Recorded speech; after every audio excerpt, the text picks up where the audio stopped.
According to the Melanoma Network of Canada, out of every 3 cancer diagnoses, 1 of those will be for skin cancer. Melanoma is the most deadly form of skin cancer, and it's currently the fastest growing cancer worldwide. However, early detection can increase chances of survival.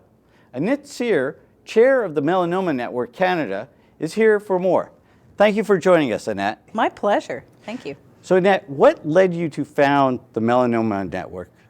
Well, part of it was because I was a patient myself. I was originally diagnosed in 2001, and then it came back in 2007 and recurred. And at that time, I was looking for some resources, some information, and sadly, there was just so little available out there. I just couldn't believe it. I actually thought melanoma, I must be the only patient in Canada. I really, for a moment, thought I was the only patient. There was nobody, nothing happening. I was actually in my surgeon's clinic, and the nurse handed me a pamphlet from Canadian Cancer Society for non-melanoma patients, and I thought, this is such a unhelpful gesture in so many ways. So I thought, if I made it out of that in one piece, that I would do something to try and make resources available to patients and be able to at least answer some questions for people. When they leave an office and have so many questions, they need somebody to be able to reach out to and maybe get some information in a timely manner. Now, melanoma is one of the fastest growing cancers that we're seeing in Canada. Is that correct? That's right. We say fastest growing. It is actually a very aggressive form of cancer as well. But it's the 7th most frequently occurring cancer in the country, yet it still has a very low profile, partly because we have about between 6,000 and 7,000 cases a year of melanoma. But that number is on the rise. And what we're seeing in other cancers, such as breast cancer and prostate, is a decrease in the actual numbers. So it's good that all of those maybe detections and treatment therapies are now, reducing the actual numbers out there. But melanoma is on the rise, not only in Canada, but worldwide. Now, as I understand it, melanoma is one of the most preventable types of cancer, that there are things that you can do to prevent being at risk from melanoma. Absolutely. We don't want to fault anybody for developing a cancer, but we do know that for the majority of superficial spreading melanomas, which is the most common type of melanoma, that the majority of them, the vast majority of them, are caused by UV radiation. So that's UV radiation either from the sun or from tanning beds. You have a program out there that's trying to reach, during the summer, campers and people who are outdoors. Right. Last year, we undertook a pilot project with the support of the Ontario Camp Association, and we enrolled, I think it's about 17 pilot camps across the province, and these are a variety of camps. And what this pilot program involved was really having the camps themselves assess the environment in which they're operating. So where the camp is, does the camp have easy shade access? Do they try to plan activities where possible outside of the peak hours of UV radiation? Is there a sun safety policy there? Do the staff and camp counselors know what to be able to tell the age-appropriate levels of campers what to do about sun safety, and what type of opportunity they have as far as educating those campers? So it's a prime opportunity for us because there's such a big population of children and youth in this province that go to summer camps. And what we want them to do is have an enjoyable experience outdoors, but do it safely. In these peak years of youth, they're so susceptible to developing skin cancers and melanomas. And oftentimes these don't show up until later in life. We pay for our sins a little bit later, unfortunately. But, we thought if we can try to motivate and show them how easy it is to incorporate this behavior in their daily activities, then hopefully by the time they're teenagers or young adults, we're not fighting with them to try to get the message of sun safety across. And you mentioned just a moment ago about tanning beds. Yes. Your organization was at the forefront to have tanning beds banned. It was the first municipality, I believe, was Oakville, followed by Mississauga, and then a number of others. Yep. Is that correct? Absolutely. That was a bit of a thorn in my side. I mean, we've known for years the dangers of tanning beds, but I think the greater population doesn't really understand the intensity of UV radiation that is found in those beds. And not only is there, UVB, the type of burning rays within tanning beds, but there's a high concentration of UVA as well. And UVA is suspected to be the leading cause of genetic damage. So damage at the DNA level that your body can't necessarily repair. And if you keep damaging that computer, eventually it's going to malfunction and potentially cause cancer. People also ask, why didn't you just go for an outright ban?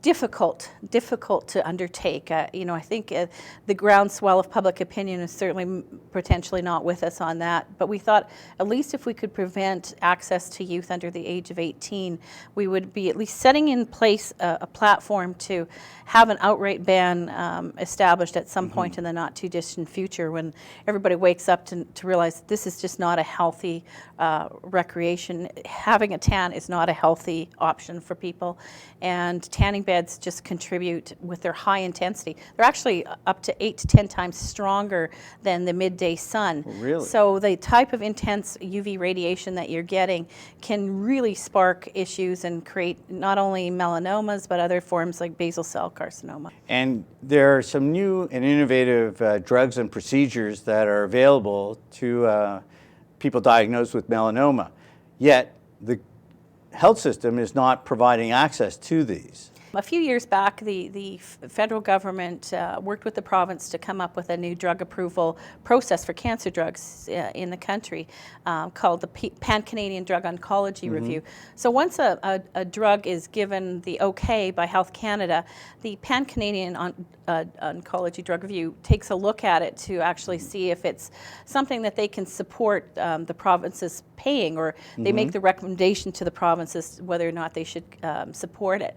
So the P-coder process takes, upwards 130, 160 days once they've received the NOC from Health Canada. But eventually they do, have to cut off and draw the line. Sometimes this has been drawn out 4 years, and it comes a point in time when they have to, account to their shareholders as well. So, we've had situations in the past where there has been a lag between approval times for coverage in the province and the pharmaceutical cutting people off compassionate access. And what happens in that case, and I know of one specific case in Oakville actually, where the family almost lost their house because the cost of the drug therapy was about $12,000 a month. And we don't think that happens in Canada. We don't think that we have to pay those kind of fees for drugs that have some potential, if not curative effect, increasing the longevity of life. And if you or I are in those situations, we want access to those drugs. Sure. And so if we have to incur on top of it the stress of having to pay out of pocket, that's a big concern. But even so, with the new drug approval process, provinces have an opportunity to review and see if they can fit the drug cost within their budget. And for the most part, I'd have to say that Ontario is pretty good. They fall behind a little bit behind BC, and maybe Alberta tend to go a little bit ahead of us, but we're usually not too much far behind. But there is still an issue of out-of-pocket expense for people that have even a copay with a private insurer. So, for instance, if you have insurance with your company, to cover this cost, it might be at 80%, and oftentimes is, That's or right. has a lifetime cap on it. If it has a lifetime cap, there's a few of these new drug therapies called immunotherapies that are taken until. So there's no end point. They're taken basically for life or until you have a recurrence of disease, and hopefully you're on to the next thing. So potentially you could run through that lifetime cap pretty quickly, or if you have a copay and the drug is $120,000 a year, you still have to pick up a portion of that cost. And for the average wage earner, that is just sometimes out of reach and out of means, and it's a big concern for us. What are some of the things that people should be looking at? 12 months a year you should be looking at protecting your skin. We're the color of skin we are because of where our ancestors came from. If people came, from the tropical climes or closer to the equator, darker skin was a built-in protection factor in our evolution that helped to at least provide some protection for those people. But even dark-skinned people with dark skin only have about a 13% sun protection factor from that skin. Most of us were from lighter skin climes and that develop melanoma, and the lighter you are, light eyes, light hair, you have a higher risk for developing skin cancer. When you're outdoors in winter, there's 8 to 10 times higher reflection off of snow and ice and in the winter. So, you need to wear protection if you're skiing and such. But summer we tend to be barer, We're not our parents where we still had full cover up at the beach and hats and everything else. Well, we're encouraging people to adopt a little bit of that common sense approach and still wearing the hats where you can. Put on sun protection clothing, so longer sleeves and pants if possible. If not, anything that's exposed should be having regular applications of a full spectrum sunscreen, and of course protect your eyes as well. What type of resources are available for people to learn more about, and if they've been unfortunately diagnosed with it, what type of support can they get through the Melanoma Network? Well, we're small, but we're mighty, That's the one thing I say. We span the country, so we do get calls from right across the country from patients, and they're often in these critical hours of need. It's very, very difficult to oftentimes to get a hold of anyone at the hospital, your doctor to return a call, if you even have a number for them. You most often don't. So at least we're there. We're somebody that you can email or call and find some information, and I've got emails this morning already from patients who are in dire need and having confusion around their diagnosis, their access. What are the next steps? The worst part, and I'll tell you this, physicians will say the same thing who've been diagnosed with cancer and go through it, is they never realize how much the waiting causes stress and anxiety for patients. It's sitting there waiting weeks oftentimes to get a report back on a pathology report or staging and appointments, and you can be waiting an enormous amount of time.